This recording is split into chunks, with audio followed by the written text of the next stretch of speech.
మీ personal interviews మరియు వ్యాపార ప్రకటనల కొరకు ఈ నెంబర్ని సంప్రదించండి. నమస్తే, వెల్కమ్ టు మనం టీవీ. ప్రస్తుతం మనతో పాటు ఉన్నారు న్యూట్రిషనిస్ట్ వనజ రామశెట్టి గారు. మ్యామ్తో మాట్లాడి ఈ మధ్య కాలంలో మనం ఎక్కువ గట్ అనే పదాన్ని ఎక్కువగా వింటున్నాం. అసలు గట్ క్లియర్గా ఉంటే స్కిన్ బాగుంటుంది, హెయిర్ బాగుంటుంది, మనం బాగుంటాం అంటున్నారు. సో న్యూట్రిషన్ వేలో గట్ని ఎలా క్లియర్ చేసుకోవాలి, ఇవన్నీ డీటెయిల్స్ అడిగి తెలుసుకుందాం. హలో మ్యామ్, నమస్తే. నమస్తే అమ్మ శివాని. ఆయిల్స్ గురించి మాట్లాడుకుందాం. జనరల్గా హెయిర్ ఆయిల్స్ ఎలా పెట్టుకోవాలి, ఎలా అప్లై చేయాలి అంటారు. కొంతమంది ఏమో వీక్లో 3-4 టైమ్స్ అంటారు. అసలు డ్రై హెయిర్ పైనే వాష్ చేయాలని కొంతమంది అంటారు. ఆయిల్ అప్లై అనేది ఎలా చేస్తే బెటర్ అంటారు?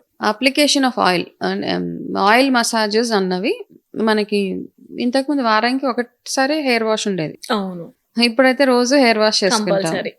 ఓకే, అయితే అప్పట్లో బిలీవ్ చేసేవాళ్ళు ఆయిల్ మసాజ్ అంటే, అప్పుడు ఆయిల్ పెట్టుకోవడం అంటే ఏదో నూనె పెట్టేయడము అని కాదు, జుట్టుకి నూనె అలా పెట్టేస్తే నూనె బాగుంటుంది జుట్టు అని కాదు. అప్పట్లో కూడా హెయిర్ లాస్ ఉండేవాళ్ళు ఉన్నారు, జుట్టు సరిగా పెరగని వాళ్ళు ఉన్నారు పాతకాలంలో కూడా. అందరికీ లాంగ్ హెయిర్ లేదు కదా అప్పుడు. కానీ ఇప్పటికి వచ్చేటప్పటికి ఏంటంటే all of us prefer dry hair, అంటే ఇట్లా వాష్డ్ హెయిర్నే ప్రిఫర్ చేస్తాం ఎక్కడికైనా బయటికి వెళ్తే. బికాజ్ నూనెతో వెళ్తే మనకి సెట్ అవ్వదు, డెఫినెట్గా రకరకాల ప్రొఫెషన్స్ వాటి వల్ల చాలామంది తక్కువ ప్రిఫర్ చేస్తాం. అయితే హెయిర్కి, స్కిన్కి ఎలాగైతే ఇంటర్నల్గా తిన్నవే వర్క్ చేస్తాయో, సేమ్ థింగ్ హెయిర్ కేర్కి కూడా మనం ఏదైతే విటమిన్స్ అవన్నీ B12 చాలా వర్క్ చేస్తుంది, ఫాలిక్ యాసిడ్ ఒకటి, omega-3 ఫ్యాటీ యాసిడ్, ఈ ఫుడ్ ఎక్కువగా ఉన్నవి కనుక మనం తిన్నట్టయితే మన హెయిర్ స్ట్రాంగ్గా ఉండడానికి హెల్ప్ అవుతుంది. ఓకే, సో ఇప్పుడు ఈ మధ్య కాలంలో వచ్చే హెయిర్ ఫాల్ రీజన్స్ ఇవన్నీ చాలా చాలా ఉన్నాయి. చాలా మందికి ఎక్కువ మెయిన్ థింగ్, ఎవరిని అడిగినా హెయిర్ ఫాల్ ఉందంటే ఉంది చాలా ఉంది అంటూ ఉంటారు. అసలు ఆ చాలా ఎందుకు ఉంటుంది అంటే, మనం సరైన నరిష్మెంట్ మన హెయిర్కి ఇవ్వలేకపోవడం. తలకి మెయిన్ కావాల్సిందల్లా బ్లడ్ సర్క్యులేషన్. హెయిర్ అంటే న్యూట్రిషన్తో పాటు మీ హెయిర్లో కానీ మీ స్కిన్లో కానీ ఎప్పుడైతే బ్లడ్ సర్క్యులేషన్ బాగుంటుందో, దేర్ఫోర్ బ్లడ్ సర్క్యులేషన్ బాగుండడానికి ఫస్ట్ థింగ్ మనం చేయాల్సింది ఎక్సర్సైజ్ చేయమంటారు. ఎక్సర్సైజ్ చేసినందువల్ల మనకి టోనింగ్ అవుతుందా స్కిన్, లేకపోతే ఇంచ్ లాస్ అవుతుందా, అవంతా ఎంత అయినా అవ్వకపోయినా మీరు ఎక్సర్సైజ్ చేసినప్పుడు, యోగాసనాస్ చేసినప్పుడు బ్లడ్ సర్క్యులేషన్ మాత్రము టాప్ టు టో శుభ్రంగా బ్లడ్ సర్క్యులేషన్ అవుతుంది. ఎప్పుడైతే మన బాడీలో బ్లడ్ సర్క్యులేషన్ బాగుంటుందో మన ఓవరాల్ హెల్త్ కూడా బ్యూటిఫుల్గా ఉంటుంది. సో ఆయిల్ మసాజెస్ వచ్చేటప్పటికి ఆయిల్ పెట్టినా జుట్టు ఊడిపోయిన వాళ్ళు ఉన్నారు, పెట్టకపోయినా బాగా హెల్దీ హెయిర్ ఉన్న వాళ్ళు ఉన్నారు. So your intake is very very important అక్కడ, అది అందరికీ తెలుసు. అయితే ఆయుర్వేదాలో ప్రతిదానికి ఒక బ్యూటిఫుల్ ప్రొసీజర్స్ చెప్తారనమాట. ఏం చెప్తారు, మనం ఏ పని చేసినా తినేటప్పుడు ఎన్నిసార్లు నవిలి తినాలి అని చెప్తారు కదా. ఆ నవిలినప్పుడు 32 టైమ్స్ నవలాలి అంటారు. అట్లా నవిలినప్పుడు మన నోట్లో ఉన్న ఏదైతే సలైవా ఏదైతే ఉంటుందో దాంట్లో కలిసి దాని ఎంజైమ్స్ క్రియేట్ అవి కడుపులోకి వెళ్ళిన తర్వాత డైజెషన్కి వాటికి హెల్ప్ అయ్యి, సో మినరల్ అబ్జార్ప్షన్స్ ఇవన్నీ ఉంటాయి. సో అది వన్ ప్రొసీజర్ టు ఈట్ అనమాట.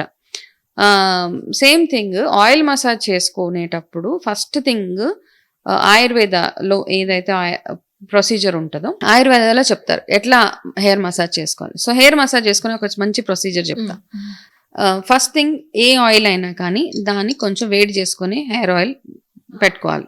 డైరెక్ట్గా ఇప్పుడు వింటర్ కదా, గడ్డగట్టేసిన కొబ్బరి నూనెని అలా పిండేసి దాన్ని చేతులతో ఇలా ఇలా అనేసి పెట్టడం కాదు. ఫస్ట్ నూనెని వేడి చేసుకోండి. మీరు ఏ ఆయిల్ వాడినా కానీ, కొంతమంది నువ్వుల నూనె వాడతారు, కొంతమంది ఆముదం కొబ్బరి నూనె మిక్స్ వాడతారు. ఎనీ ఆయిల్, భృంగరాజ్ వాడినా, ఏ ఆయిల్ వాడినా లిటిల్ ల్యూక్ వామ్ ఆయిల్ చాలా చాలా హెల్ప్ అవుతుంది మన హెయిర్ బ్లడ్ సర్క్యులేషన్కి. ఓకే, సో ఆయిల్ తీసుకోగానే ఫస్ట్ మనకి చక్రాస్ ఉంటాయి మన బాడీలో. ఓకే, ఫస్ట్ చక్ర మన ఇక్కడ క్రౌన్ చక్ర అంటాం. ఈ చక్రం మీద ఇక్కడ వేసి మనం నూనె ఎక్కడ కొడితే బాగుంటుంది అంటూ ఉంటాం కదా.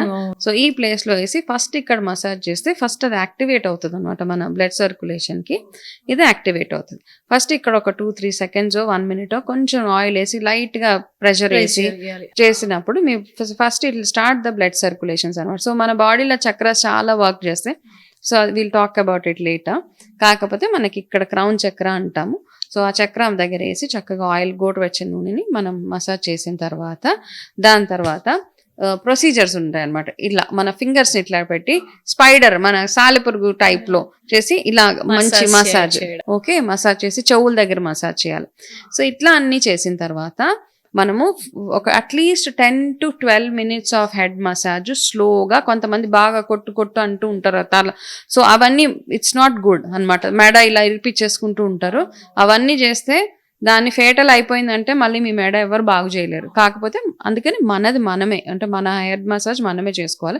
మీ హ్యాండ్స్కి కూడా ఎక్సర్సైజ్ అవుతుంది అప్పుడు. సో ఇట్లా చేసిన తర్వాత ఆయుర్వేదాలో ఈ అంటే మన మర్మ పాయింట్స్ అంటారు అనమాట. మనం కేరళ ఆయుర్వేద మసాజెస్కి వెళ్ళినప్పుడు వాళ్ళకి తెలుస్తుంది ఏ పాయింట్లో ఎక్కడైనా పెయిన్ ఉంది అంటే ఎక్కడ బాగా బ్లడ్ సర్క్యులేషన్ అవుతుంది, ఇవన్నీ తెలుస్తుంది కదా. సో అట్లా ఆయుర్వేదాలో ఏమవుతారంటే మన బాడీలో 107 మర్మ పాయింట్స్ ఉంటాయి అన్నమాట. అంటే మసాజ్ పాయింట్స్ అంటాం అనమాట. ఈ ఫేస్ దగ్గర సైనసిటిస్ ఉంటాయి ఇట్లాంటి దగ్గర. బట్ ఫర్ హెడ్ కి సరిగ్గా బ్లడ్ సర్క్యులేషన్ అవ్వాలంటే ఈ మెడ వెనకాల క్రికటిక మర్మ పాయింట్ అంటారనమాట. ఈ ఎగ్జాక్ట్ గా హెడ్ వెనకాల మెడ దగ్గర ఉంటది అనమాట. అక్కడ జస్ట్ పైకి మసాజ్, స్లోగా మసాజ్ చేసుకుంటాం. సో ఇట్లా ఈ ప్రొసీజర్ లో మీరు గనక ఫాలో చేస్తే హెయిర్ మసాజ్, హెడ్ మసాజ్ చేసి ఓవర్ నైట్ ఆయిల్ ఉంచుకోకర్లేదా, మామూలుగా ఇట్లా మసాజ్ చేసుకుంటే 2 hours ఆయిల్ మన తల మీద ఉంటే సరిపోతుంది. ఓకే, ఫస్ట్ ఇక్కడ మసాజ్ చేసిన తర్వాత మిగతాదంతా మీ హెయిర్ అంతా మీరు వాట్ ఎవర్ ఆయిల్ మీరు యూజ్ చేస్తారో అది యూజ్ చేసేస్తే సరిపోతుంది. సో ఇట్లా చేసినందువల్ల ప్రాపర్ ఆయిల్ యూజ్ చేస్తే మళ్ళీ ఓకే, దానివల్ల ఈ ప్రొసీజర్ వల్ల మీకు హెయిర్ గ్రోత్ అవ్వడానికి హెల్ప్ అవుతుంది అనమాట. Okay, and plus your food is important. ఈ రెండు ఈక్వల్ గా రోల్ ప్లే చేస్తాయి అక్కడ. ఇది చేసి అది చేయకపోయినా, అది చేసి ఇది చేయకపోయినా ఓకే. వారంలో ఎన్నిసార్లు ఆయిల్ పెట్టుకోవాలంటే మీ డిపెండ్స్ అపాన్ మీరు ఎన్నిసార్లు హెయిర్ వాష్ చేసుకుంటున్నారు అన్న దాని మీద. ఓకే, నేను daily hair wash, okay, so నాకు నో ప్రాబ్లం. అందరు అంటారు అమ్మో ఏంటి రోజు నానేస్తారు, అది వింటర్ కానీ రైనీ సీజన్ కానీ నాకు అట్లా అలవాటు అయిపోయింది. సో నాకు నో ప్రాబ్లం. అయితే బట్ రోజు నైట్ నేను ఆయిల్ మసాజ్, డైలీ రోజు నైట్ ఆయిల్ పెట్టుకొని పడుకుంటా. ఓకే, నాకు అలవాటు అయిపోయింది. డ్రై హెయిర్ పైన చేయకూడదా మ్యామ్? ఏది హెయిర్ వాష్ చేయొచ్చు, నో ప్రాబ్లం. డ్రై హెయిర్ మీద కూడా చేసుకోవచ్చు. ఒకవేళ హెన్నా పెట్టుకోవాలి అనుకుంటే నేను ఆ రోజు ఆయిల్ మసాజ్ చేసుకో night, next day because dry hair మీద హెన్నా పెట్టుకుంటాను కాబట్టి. హెన్నా డ్రై హెయిర్ పైనే పెట్టాలా? హెన్నా డ్రై అంటే డిపెండ్స్ మీరు దేనికోసం హెన్నా వాడుతున్నారు. గ్రే హెయిర్ కోసం అయితే డెఫినెట్ అఫ్ కోర్స్ నాకు గ్రే హెయిర్ ఉంది కాబట్టి గ్రే హెయిర్ కవరింగ్ కి నేను డ్రై హెయిర్ మీద పెట్టుకుంటాను.